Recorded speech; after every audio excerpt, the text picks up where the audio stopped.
Hello, welcome to the Mediocre Takes podcast, the podcast where we talk about our mediocre takes on the shows and movies we watch. I'm Marco and I'm here with my co-host Mel. How are you doing, Mel? I am okay. Today we're going to be talking about a queer film called Happiest Season. Here's something we want to do from now on, especially for the next year. I feel like every month or so we'll try to talk about a different queer movie, and it's gonna be called Queer Movie Night. So like it'll be the movie name then Queer Movie Night, so that way you know it's the queer movie we're gonna talk about that month. So be on the lookout for that next year. Hopefully we actually stick to that idea. This movie is on Hulu. It's wild. And let's get into it. So we start this movie with our two main characters, Harper and Abby, walking through a Christmas-themed neighborhood. They decide to sneak on the rooftop of a house, only for them to be caught and for them to run away. They end up kissing, and Harper, the brunette, asks Abby, the blonde, to come see her family on Christmas. The next day, Harper changes her mind about spending Christmas together but doesn't tell Abby. We cut to Abby talking to a guy friend, Noah, who's looking after Abby's pets. They go to a jewelry store where Abby picks out a ring for Harper because she wants to get married to Harper,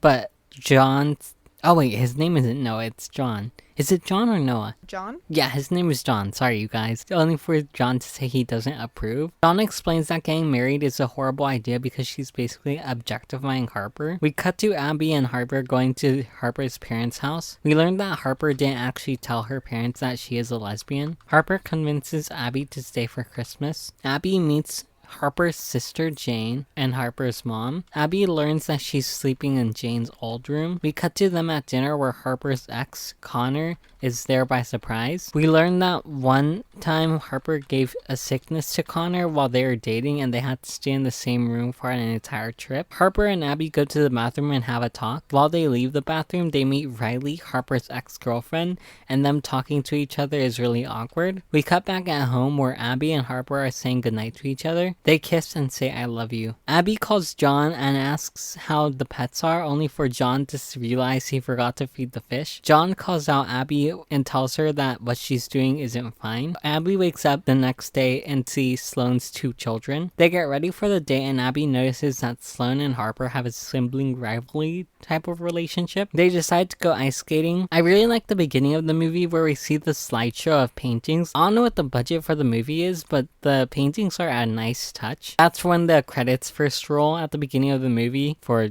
those of you guys who are confused on what I'm talking about. Also, I don't know if you noticed this, but there was a person playing Mrs. Claus and it was like a sex thing, I think. Or like BDSM thing, yeah. Okay. And then her little man boy was like a latex reindeer or something. Yeah.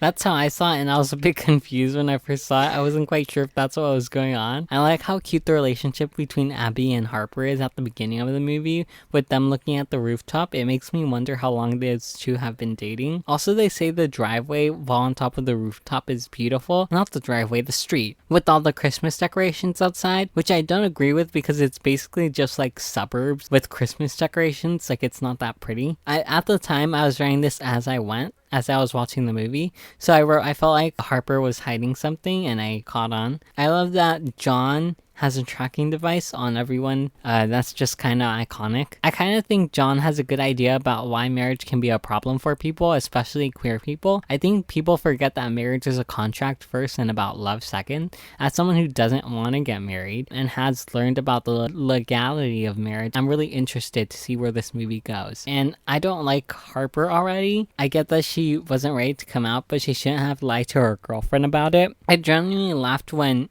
Jane says, I'm sorry about your parents, and makes things awkward. It's really funny. I love Jane. She's really funny and eccentric. I love how awkward things are with her family. Oh, okay. So when we meet Harper's ex-girlfriend Riley, I love it when Abby says, hi, I'm Abby, an orphan. And then she gets confused and she's like, no, I'm Abby, sorry. Okay, so I hate the idea that keeping the fact that you're gay a secret is a bad thing. I feel like for a good amount of people that being in the closet is a good thing for them. I don't know, I hate the idea that the only way to be a gay person is by being out and proud.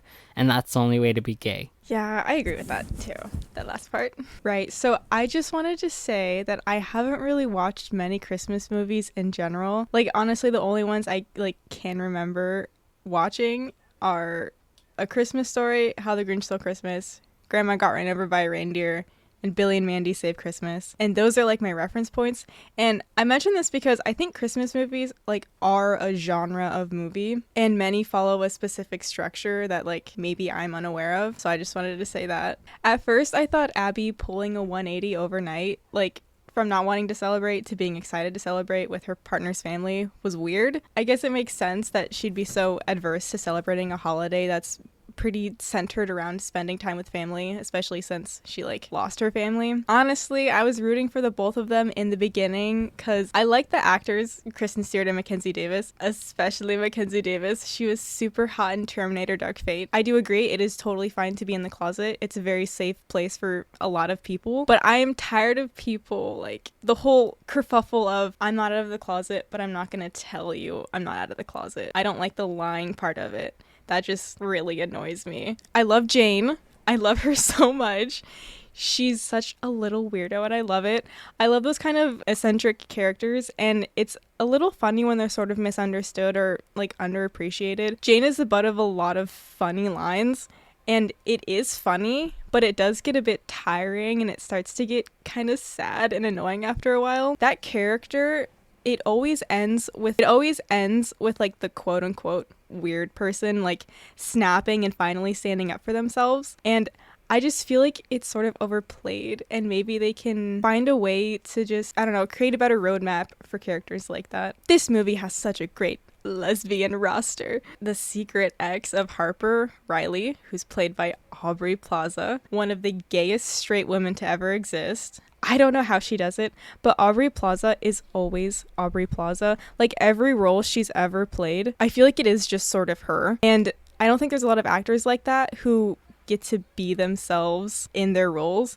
I feel like they're really rare, and I love those type of actors. I don't know if she's gay, but I think she's straight, which is really disappointing. But she's also like, lesbians love her so much, understandably. Also, so far, there have been a lot of awkward scenes where there's just like silence and glances, but they're also funny enough that I don't cringe and have to, take a break from watching it, which I really appreciate. Like, that's the type of awkward I like. The mom, Tipper, which is a very stupid name, gives such quick and precise insults, and I'm just gonna assume that that's how all white suburban moms talk. This family is so dysfunctional, but in such a quiet way.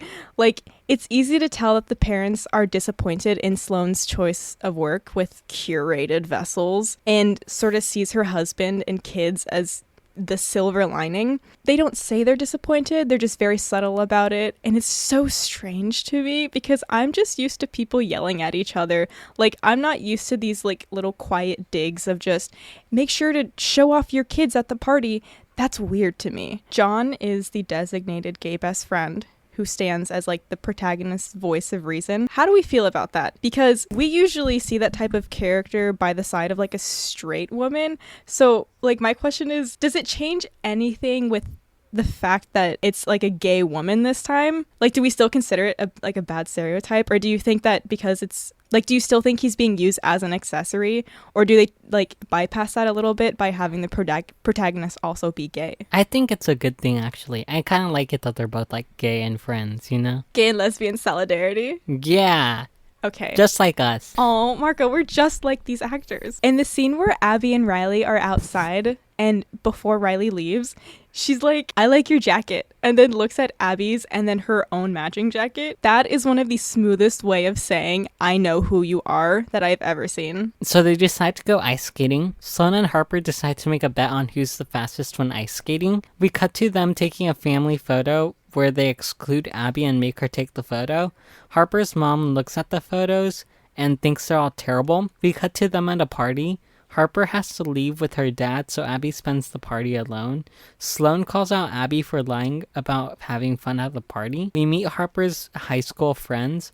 Harper's ex-boyfriend and Harper talk. Abby goes outside to talk to John, and Riley overhears them talking about how Abby and Harper is gay. We cut to them back at home where Abby and Harper are texting. Abby tries to sneak into Harper's room. She manages to make it past Harper's dad, but has to hide in the closet and is caught by Harper's mom. Harper ended up sneaking into Abby's room, and they sleep together for the night. It's the next day, and Harper's mom ends up knocking on the door and grabbing something in Abby's room while Harper is hiding. The kids notice that Harper is hiding, but Abby makes them keep it a secret. They get up for the next day, and we learn that there's a white elephant gift party, which Abby didn't know was happening. So Sloane and Abby have to go to the mall, where Abby has to take care of the children. The children slip a necklace or something into Abby's bag, so when Abby leaves, the guards think she stole something. Harper and her parents argue about whether or not she stole something, and her parents decide not to invite her to the party. We cut to Abby hanging by herself when she meets Riley. Riley and Abby decide to go drinking. We cut to them being at a drag show, and Abby tells Riley that Harper and her are dating. Riley and Harper did date, but when Harper's friends found out about it, she pretended like it was a one-sided thing and that Riley was obsessed with her, so Harper's friends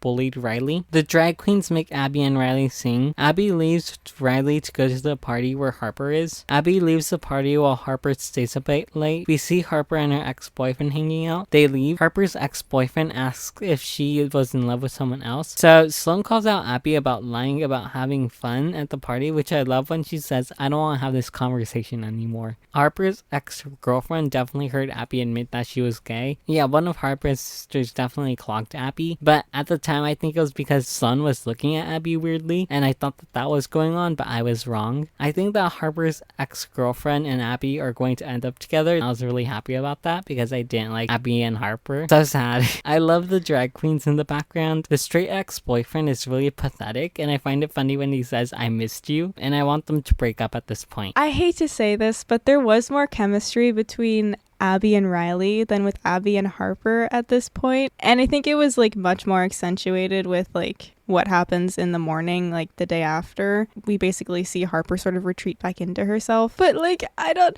like, I'm not gonna, okay, I'm not, okay, I'm not gonna like sit here and defend okay, I am gonna sit here and defend Harper because I do understand. I understand the feeling of having to like feel like you have to retreat back into the closet because you're in an environment where you never felt like you felt safe to not be out of the closet, and it's totally understandable to just like retreat back into that and just be your old self and just shut yourself off. But she is treating Abby like shit. At that point in the movie when I first watched that, I was also very frustrated. But honestly, I just think it's because I really want to be with Aubrey Plaza. I think it's mandatory for gay movies to have at least one coming out of the closet gag. I think this one was alright, nothing special. I give it a 7 out of 10 just for this stupid excuse of like, oh, I must have been sleepwalking. Oh, I guess I also had my phone on with the light. And then also just the Roomba. Also, Abby is so valid for talking to those kids like dogs. When she was like, come on, that was so funny. I mentioned that there have been like a lot of non-offensive awkward moments in this movie, but the whole shoplifting scene, like I had to stop watching it the first time because something about like someone truly being innocent in a situation and people not believing her, it just makes me angry for some reason. Abby checks if Harper is okay, but Harper says she's feeling suffocated and they get into a fight and they agreed to have some space. John calls Abby and explains what's going on and John hangs up on her. Abby calls Riley and they hang out. Harper sees them hanging out. We cut to them back at the white elephant party. Harper's mom is getting things ready before it starts. The party starts, the twins sing a song. Abby and Riley hang out, but Abby isn't paying attention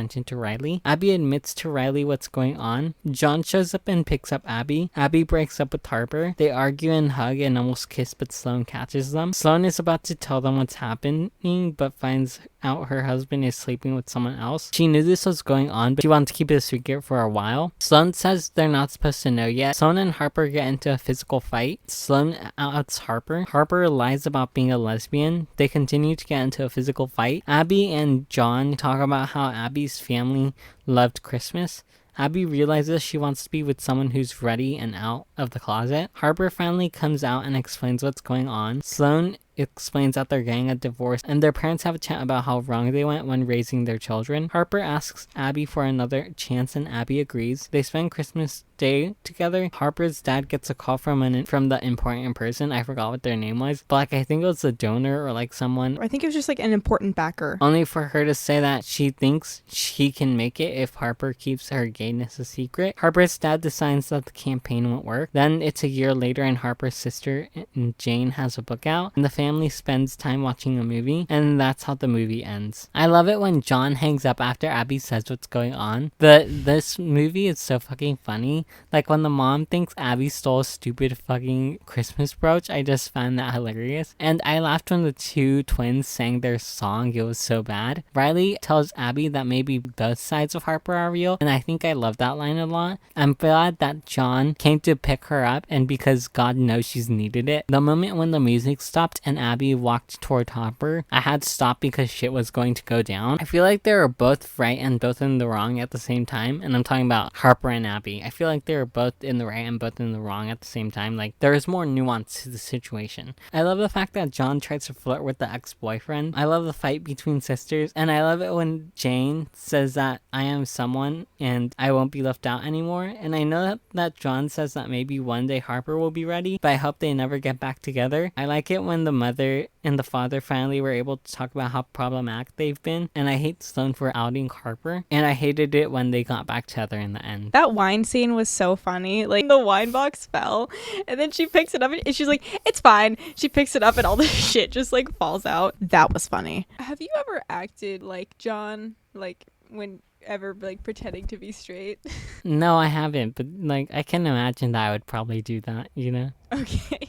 Like, just so he was like, you pump, and the other guy's like, what? And he's like, wait. It's during Sloane and Harper's fight. I don't know if you picked this up, but, like, at some point, Sloane just, like, turns around and calls Abby, like, Sappho. Oh, yeah, I did. Yeah, like, little things like that where it's, I don't know, that was so funny. Harper being outed was such a good scene. Like, her denying it and the desperation in her voice seemed so realistic. I need to compliment her acting. So, with the whole closet thing and stuff and how, like, they're both in the right, I understand it because I do have a straight persona at work because I don't feel completely comfortable there. It is valid to an extent. It's such a complicated situation. So I agree with you. I just feel like Harper was terrible about it. You know, she was horrible to Abby, and that's one reason why I hated the fact that she stayed in the closet. Like, if she wasn't as horrible to Abby, maybe I could be like, okay, I see what your problem is, you know? I don't want to out myself or anything, but I really do feel like if I were in Harper's situation, I would do the same thing. If I were in the closet my entire life up until that point, and then I was outed in the middle of, like, everything, especially knowing what did, like, out someone kind of and blame it on them. She's already seen what happens to people, like, what can happen to someone when they're outed. So I understand her fear, and I get it. And she did treat Abby like shit, and I don't agree with that. But I also understand her actions to an extent. And I also understand Abby wanting to be with someone who is out. I do understand that. And because of that, I just feel like the pacing near the end, there was so much flip-flopping that I feel like there just wasn't enough time for it to feel like it made sense for them to get back together. I love that we weren't immediately gratified with a happy ending. I like that Abby initially didn't accept Harper's confession. Like, Abby would be, like, validated in just ending things there and never talking to her again. Would it be expected as a lesbian movie for there to be a sad and stupid ending? But this isn't just a lesbian movie, it's also a Christmas lesbian movie, and I do think that it is, like, illegal for a Christmas movie to have a sad ending. So I do understand that because of that, I feel like there had to be a happy ending. And that part where they're all sort of just telling their mom and their dad, Harper telling her mom and dad that she's gay, and then Sloane saying that she's getting a divorce, and then Jane walking up and being like, I don't have any secrets, but I'm an ally. Dude, there's just so many fucking funny lines in this movie. Harper's parents never made it abundantly clear that they were, like, fear-mongering homo haters. The only scene we get where it's anywhere close to that was when they said that it was a shame Riley chose that lifestyle. And he says, like, I have traditional values and stuff like that. They were too quick to accept Harper. Like, on a homophobia scale, what we saw wasn't too horrifying, but they spent, like, all of Harper's life and a lot of her adult life assuming that she was straight, and they saw her with, like, a boyfriend, believed that it was a lifestyle. So I just feel like it was too quick for them to, you know, flip the switch and be like, we're just a dysfunctional family, you know, we can come together and have this Christmas. I don't know, I feel like it was too quick. But once again, Christmas movie. Overall, I like this movie. I just hated the ending. It was really funny. It was really iconic. I really like Abby as a character. I didn't like Harper that much. As a lesbian film, I think it was great. All the lesbians lived. They stayed together at the end. You know, the standards are so low for lesbian films. I have to give it a 9 out of 10. Like, yes, Abby was treated like shit, that is true. And we've seen a lot of lesbian relationships in general in like movies and TV shows that go through the whole my family doesn't know kerfuffle. Personally, I'm over it. I think a lot of people are over it. But this just had such good scenes spliced into it. It made it so enjoyable. And it has actors that I love playing characters that were so great. And even though we've already established I haven't really watched a lot of Christmas movies, I think this one will become a classic for me. My father really liked this movie, so it gets the dad stamp of approval, which is actually a pretty prestigious award. Okay, everybody, those are our thoughts on Happiest Season. Once again, this movie is on Hulu. You can watch it. Go watch it. It's nice, except for the ending. If you want to send us a voice message on Anchor, there's a link in the description below to do that. Recommend us some queer movies so we can look at them and see whether they're worth reviewing. Also, we have a Twitter, Instagram, and TikTok that we haven't posted on yet, which is at midtakespod, which will also be in the description if I remember to write it. And that's everything. So goodbye.